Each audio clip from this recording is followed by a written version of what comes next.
อย่าลืมใส่ยาน้ำเด้อขันเป็นห่วง คือบ่ท่ายาให้ข่อยอะเขาโป้งตอนไฟดับ เจ้าย่านบ่จ้าบ่มีไฟหรือบ่มีเขาปงกันแนบ่เห็นคือเก่าเอ้ยขอโทษเด้อบ่เป็นหยังเขาปงฮู้ว่าพี่เป็นห่วงบ่ต้องคิดหลายเด้อ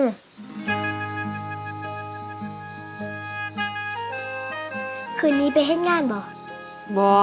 เศร้าบ้านย่านผีหนีกับเพื่อนเบิดแล้ว คันสั่นคืนนี้เรานิทานให้เขาปงฟังได้บ่ได้เล่าให้ฟังเบิดขึ้นเลยก็ยังได้ เอายังบอกกลับห้องเจ้าอีกขาเจ้าเป็นแผลอยู่ป่ะอุ้ยถลอกจักหน่อยแล้วข่อยว่าเป็นหยังดอกอย่าลืมใส่ยาน้ำเด้อขันเป็นห่วง คือบ่ท่ายาให้ข่อยอะ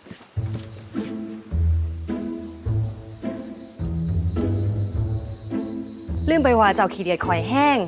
ข่อยเฮ็ดเองก็ได้ผีบ้าท่ายาให้ข่อยแค่นี้ก็บ่ได้